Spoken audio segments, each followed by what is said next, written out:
We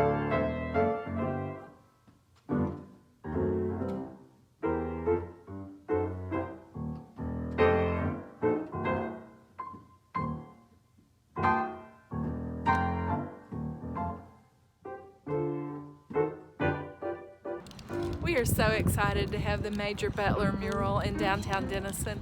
It is a way to celebrate our history, and we want to share that with the younger generation. We also want to share this beautiful art with our tourists, and to know that a Denison High School graduate was the artist for this, it just makes it even more special. So we're very proud of our mural program and hope that we can share it for generations to come.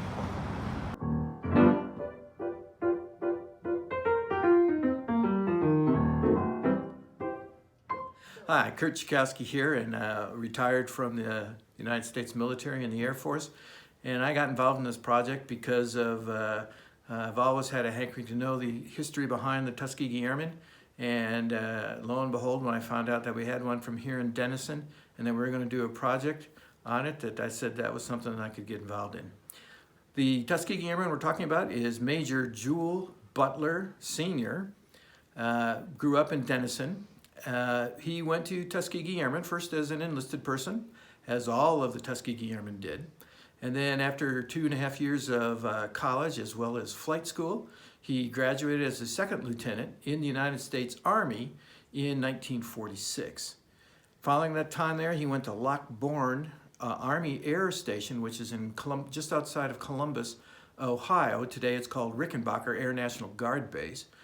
And both in Tuskegee and when he was at Lockbourne, he flew P-39s, P-40s, and his favorite aircraft was the P-47.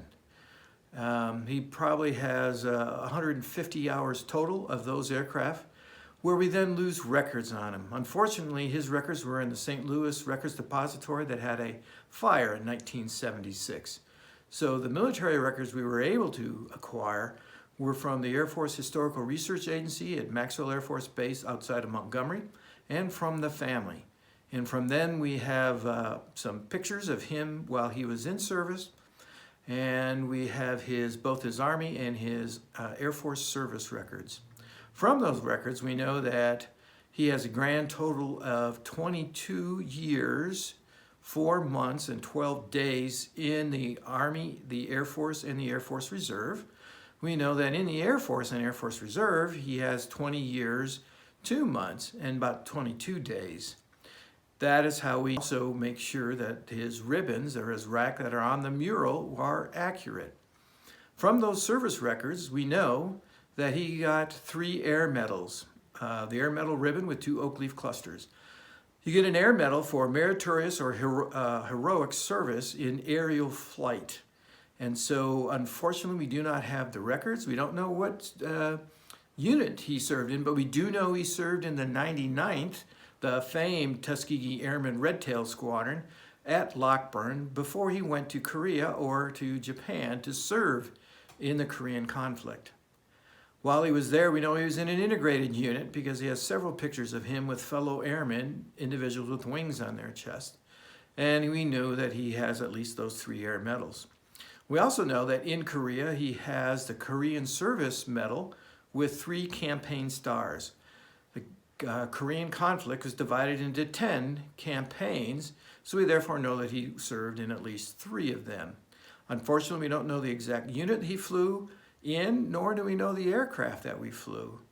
From that, he came back to the United States, and then he served out for the rest of his time in the Air Force and in the Air Force Reserve, retiring in 1968 from Shepherd Air Force Base over in Wichita Falls, when he came back to Heron Street here in Denison as his last recorded home of record before he then moved down to Houston.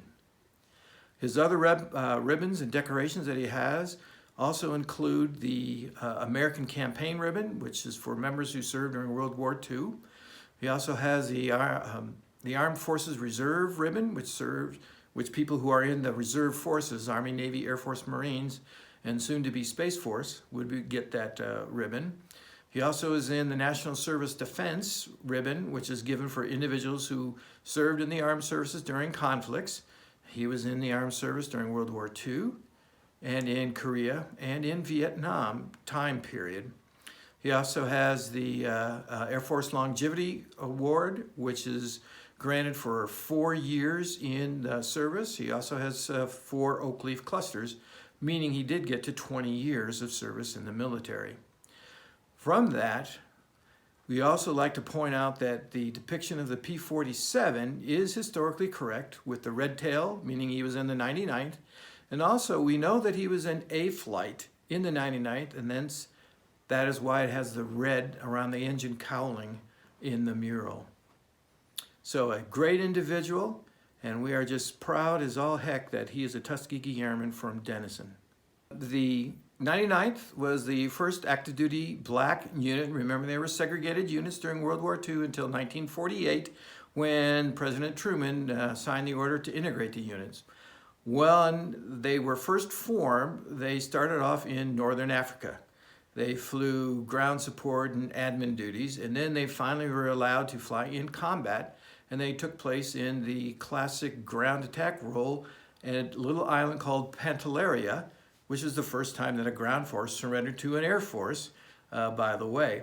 They then made the jump over from 15th Air Force, the total number of the Air Force unit that flew in the entire theater, and then they went over into Italy. And in Italy, they became a member of the 12th Air Force, again with the 99th Fighter Squadron. Tuskegee kept producing pilots, and so the number of black pilots in segregated units grew. And so as they grew, the 99th became too big, and it split into the 99th and the 100th. And eventually, there were 4 squadrons of Tuskegee Airmen, the 99th, the 100th, the 301st, and the 302nd. They then formed the 332nd Fighter Group, whose remnant still exists today in the 332nd Expeditionary Group that serves out of in the Central Command Theater of Action in a base that has not yet been acknowledged. Their emblem, the 99th, uses what we call the bestat, which is a flying panther, a mythological symbol that's of strength, also as a protector. And while they were in Italy, the 99th went from ground attack, which they received a distinguished unit citation, and then to close escort of the bombers. When you look at the historical records, that's a bit of a misnomer when individuals say they never lost a bomber under escort for the first 200 sorties. That is not true. We do know that they lost at least 7, but when you look at the percentages, aircraft escorted by the 99th had a lower loss rate than any other group in the European theater of operations. Individuals in the 99th received 96 Distinguished Flying Crosses, which is the highest award any black aviator, because no black aviators were allowed to be awarded the Medal of Honor. They also had 3 Distinguished Unit Citations while they were involved in the conflict, which is equal to any of a white unit serving in North Africa and in Italy. There were 84 individuals who lost their lives in the 99th during World War II, of which 68 were killed in action and another 8 were lost while they were prisoners of war. They did receive, the 99th did receive the Presidential Gold Medal from President George W. Bush. And so they have a tremendous historical background about them. As I said, that unit did go to the United States in 1946, was inactivated, and then became reactivated again, and today is the 99th Flying Training Squadron flying out of Columbus, Mississippi. I'm sorry, Randolph, Texas. They still have the red jackets, and they still have meetings with the Tuskegee Airmen. Last bit I'd want to close with is the term Tuskegee Airmen is a term that came from an individual who wrote a book. The United States Air Force never called them the Tuskegee Airmen. And so the Tuskegee Airmen institution is the ones that have all the records and have kept up to date the information about them. One of the fascinating facts, encounters, is doing the research in there. There was a book called A Train by Lieutenant Colonel Dryden, who was an individual who got 4 confirmed victories in the European theater of war before he was sent back to train at Tuskegee. And it talks about him flying with a second Lieutenant Jewel Butler, who, while they were flying in the weather, Lieutenant Butler reported that he has difficulty keeping oriented because he had what today we call the leans. And so we know that he was definitely an aviator, going through the aviator issues about learning how to fly in the weather from an individual that was a combat veteran that happened during the war. From there, we know that both of them went to Columbus Air Force, Columbus, Ohio, and Lockburn Army Air Base.